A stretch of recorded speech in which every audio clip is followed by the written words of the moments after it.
Ketika terjadi masalah di dalam keluarga dan diperlukan penyelesaian secara hukum, hal-hal apa saja yang perlu diperhatikan? Selamat datang dalam segmen litigasi sipil bagian penggugat atau pemohon perkara keluarga. Kami akan menjawab pertanyaan Anda. Masalah seputar pernikahan, orang tua dan anak, perwalian, pernyataan kematian, warisan, kekerasan dalam rumah tangga, atau masalah keluarga lainnya akan ditangani oleh pengadilan keluarga untuk melakukan mediasi atau pengambilan putusan, agar kedua belah pihak memiliki kesempatan yang sama untuk berdialog secara rasional. Kecuali untuk kasus tertentu, pada prinsipnya, pengadilan akan mengawali dengan memfasilitasi mediasi.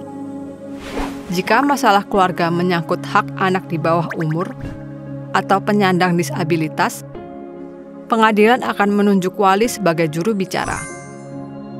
Demi melindungi kepentingan anak di bawah umur atau penyandang disabilitas, Anda dapat mengunjungi situs UN Yudisial untuk mencari informasi lebih lanjut mengenai perwalian.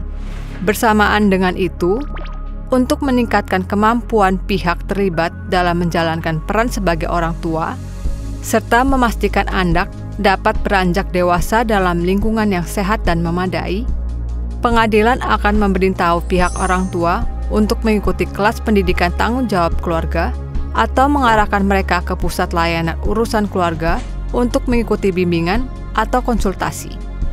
Menghadiri sidang pengadilan seorang diri sepertinya menakutkan.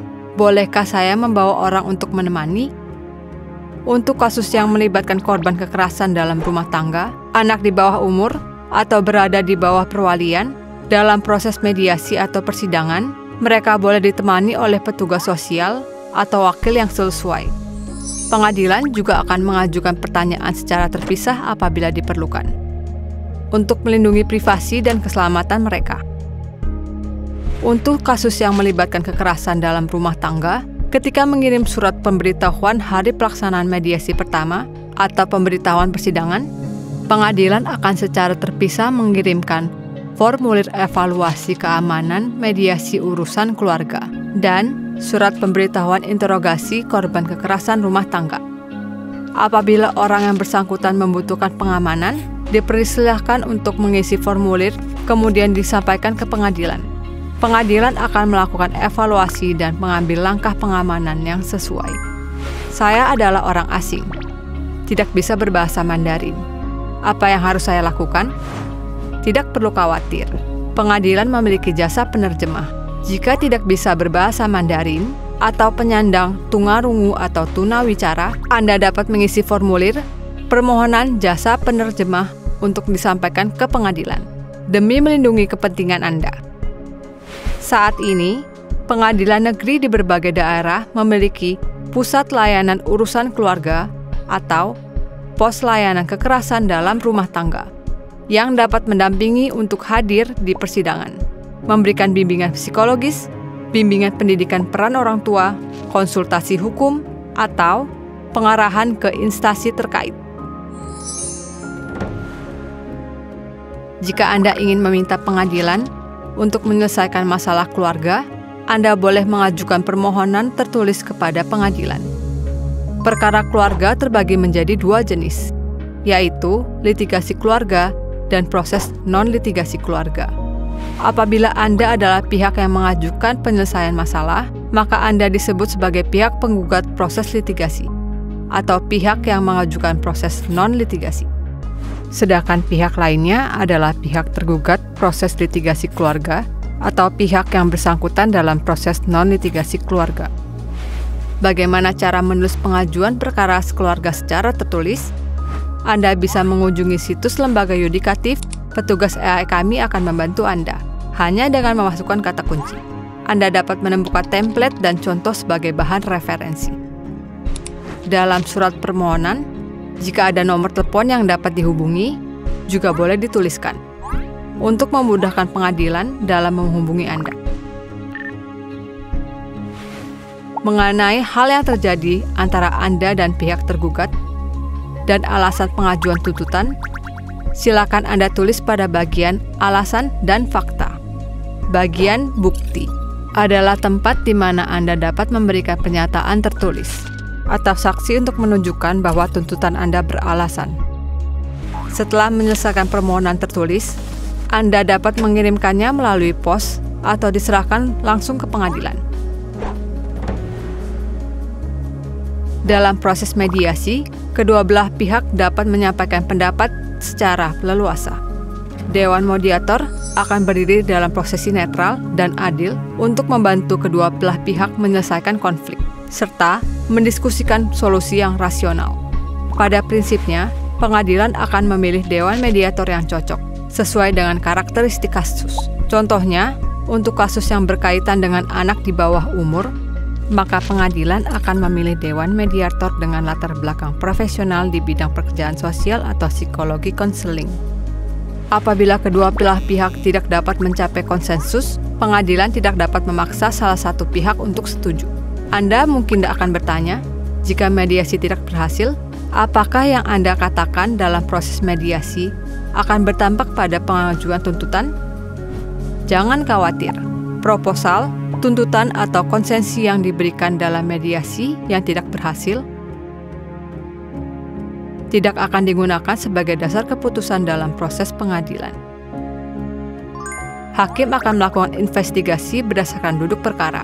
Dalam proses mediasi, Anda dapat dengan leluasa menyatakan hal-hal yang ingin Anda sampaikan. Ketika perkara yang diajukan membutuhkan persidangan, Anda akan menerima surat pemberitahuan persidang. Hal apa saja yang harus diperhatikan? Pertama, ini adalah rincian kontak pengadilan dan staf yang bertugas di pengadilan.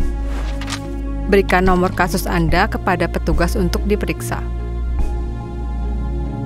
Mengenai alasan kasus, hal tersebut mengacu kepada jenis litigasi perkara keluarga sebagaimana dikategorikan oleh pengadilan, berdasarkan pada fakta yang tertera dalam pengajuan penggugat. Kolom tergugat berisi informasi tentang siapa lawan Anda dalam kasus ini.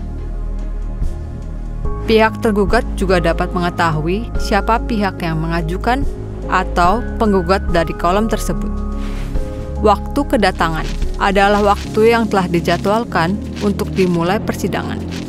Tolong perhatikan lokasi persidangan, termasuk nomor ruang sidang, agar tidak salah memasuki ruangan pada hari persidangan. Jenis persidangan memaparkan kira-kira hal apa yang dilakukan dalam persidangan. Jenis yang paling umum dalam proses litigasi keluarga adalah proses persiapan dan argumentasi lisan. Dalam proses non-litigasi keluarga, biasanya disebut proses investigasi. Proses persiapan persidangan dan penyelidikan akan mengkonfirmasi klaim kedua belah pihak, dan investigasi akan dilakukan terhadap bukti-bukti terkait. Dalam proses argumentasi lisan, kedua belah pihak menyampaikan argumen secara persuasif berdasarkan bukti yang ada, agar hakim menjatuhkan putusan yang menguntungkan bagi diri sendiri. Kolom catatan akan memberikan informasi mengenai hal-hal yang harus diperhatikan dalam persidangan. Apa yang harus saya lakukan jika tidak dapat menghadiri persidangan pada waktu yang telah ditentukan? Anda dapat menunjuk wakil. Apabila orang yang Anda tunjuk bukan pengacara, Anda harus terlebih dahulu memperoleh izin dari pengadilan. Apabila Anda telah menerima pemberitahuan dari pengadilan mengenai sesi argumentasi lisan, kemudian Anda atau wakil tidak menghadiri persidangan tanpa alasan yang bisa diterima, pengadilan dapat menjatuhkan putusan dengan hanya berdasarkan pada pernyataan pihak tergugat. Ketidakhadiran tanpa alasan akan berdampak pada hak dan kepentingan Anda. Tolong diingat, apabila Anda yang tidak dipahami memiliki pertanyaan atau Anda memerlukan pelayanan lainnya, silakan hubungi Pusat Layanan Bersama yang terdapat di pengadilan. Pihak yang terlibat dalam perkara keluarga boleh berkonsultasi dengan Pusat Layanan Urusan Keluarga mengenai bantuan sosial atau bantuan hukum, atau staf layanan kekerasan dalam rumah tangga di pengadilan negeri tingkat kota atau kabupaten. Hari persidangan telah tiba. Apabila pengadilan telah menyetujui untuk mengadakan persidangan jarak jauh, Anda dipersilakan untuk mempelajari buku panduan persidangan jarak jauh terlebih dahulu. Untuk informasi lebih lanjut, Anda dapat memindai QR Code yang terdapat di sudut kanan atas. Apabila Anda menghadiri persidangan secara langsung, penampilan Anda harus menunjukkan rasa hormat terhadap pengadilan. Pada hari persidangan, jangan lupa membawa kartu tanda penduduk ROC atau dokumen identitas lainnya, dan surat pemberitahuan persidangan, dan dokumen lainnya yang diperlukan sebagaimana tercantum dalam surat pemberitahuan. Jika Anda ingin membawa dokumen lainnya untuk diserahkan ke pengadilan sebagai bahan pertimbangan, jangan lupa untuk menyiapkan salinan tambahan sesuai dengan jumlah pihak tergugat atau pihak yang bersangkutan. Anda disarankan tiba lebih awal di pengadilan untuk menyelesaikan proses lapor hadir dan menyediakan waktu untuk mencari ruang persidangan. Silakan gunakan fasilitas transportasi umum apabila memungkinkan.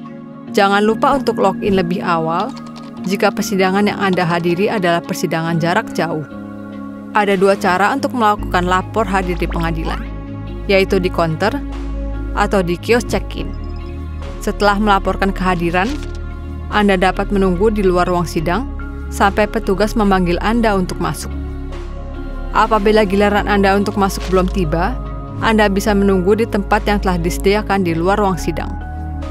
Apabila waktu sidang yang ditentukan sudah tiba, tetapi Anda belum dipanggil, terdapat kemungkinan persidangan sebelumnya berlangsung lebih lama dari durasi yang telah dijadwalkan. Sama seperti ketika Anda ke rumah sakit, pengadilan harus melaksanakan beberapa persidangan dalam 1 hari, jadi mohon bersabar.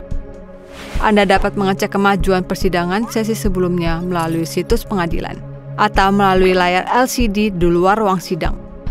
Setelah memasuki ruang sidang, Anda diminta untuk tenang dan menjaga sikap. Anda tidak diperbolehkan merekam suara, merekam video, atau mengambil foto dalam ruang sidang. Untuk melindungi nama baik dan privasi keluarga, ketika persidangan perkara keluarga dilaksanakan, pada prinsipnya, pengunjung tidak diperbolehkan berada di ruang sidang. Persidangan perkara keluarga terbagi menjadi 2 metode. Pertama, pengadilan perkara keluarga biasa. Di baris depan adalah tempat duduk hakim, di bawah hakim adalah panitera dan penerjemah, di tengah adalah kursi pemeriksaan penyidik, dan pengamat duduk di kanan depan ruang pengadilan. Di samping kanan adalah tempat duduk penggugat dan wakilnya. Di samping kiri adalah tempat duduk pihak tergugat dan wakilnya. Saksi dan pihak yang terlibat duduk di baris depan kursi pengunjung, menunggu proses pemeriksaan. Metode kedua adalah pengadilan perkara keluarga secara dialog, yaitu menggunakan meja panjang untuk negosiasi, sehingga kedua belah pihak dapat berdialog secara leluasa. Di bagian tengah depan adalah kursi hakim, panitera dan penerjemah duduk di kiri depan. Penyidik, saksi, juru taksir, dan pihak terlibat duduk di kanan depan. Bagian samping kiri dan kanan adalah tempat duduk pihak penggugat dan tergugat, serta wakil dan pendamping atau pengamat. Sebelum persidangan dimulai, tuliskan gugatan Anda dalam surat permohonan. Ketika persidangan dimulai, hakim akan memberikan kesempatan kepada Anda untuk berbicara, jadi tolong bersabar. Ketika hakim meminta Anda untuk menjelaskan, Anda hanya perlu menyatakan poin-poin penting. Jika ada hal yang dirasakan kurang jelas, hakim akan meminta Anda untuk menjelaskan dengan lebih terperinci. Jika Anda khawatir tidak dapat memberikan penjelasan secara jelas, Anda dapat memberikan pernyataan tambahan secara tertulis. Hakim juga akan meminta pihak tergugat atau pihak lawan untuk memberikan pernyataan. Anda diminta untuk menghormati hak pihak tergugat dalam memberikan pembelaan. Anda tidak boleh menginterupsi ketika mereka sedang berbicara. Apabila Anda ingin memberikan sanggahan, silakan acungkan tangan Anda, dan Anda boleh berbicara setelah menerima izin dari hakim. Jika diperlukan, pengadilan akan mengutus penyidik untuk melakukan penyelidikan terhadap hal-hal khusus yang terkait dalam kasus dan membuat laporan. Laporan tersebut akan dijadikan masukan oleh hakim dalam membuat putusan, serta membantu pengadilan dalam memahami duduk perkara dan penyataan pandangan. Pada prinsipnya, Pihak yang terlibat diperbolehkan untuk memberikan keterangan terhadap isi laporan. Pengadilan akan membantu pihak yang bersangkutan untuk diarahkan kepada instansi terkait, pelaksanaan konseling, atau bimbingan dan sumber daya sosial lainnya, agar dapat memperoleh bantuan yang sesuai. Di pengadilan, panitera akan membuat catatan tertulis mengenai poin-poin utama dalam persidangan. Semua orang dapat melihat catatan tersebut melalui layar monitor. Apabila Anda menemukan kesalahan atau kesalahpahaman dalam catatan ini, Anda dapat segera melaporkannya. Pengadilan akan menyusun semua data yang diperoleh dalam persidangan dan menjilidnya sesuai urutan. Hasil penjilidan ini disebut file kasus. Di dalamnya, terdapat catatan mengenai semua hal yang dikatakan oleh hakim, para saksi, dan semua pihak yang terlibat dalam persidangan.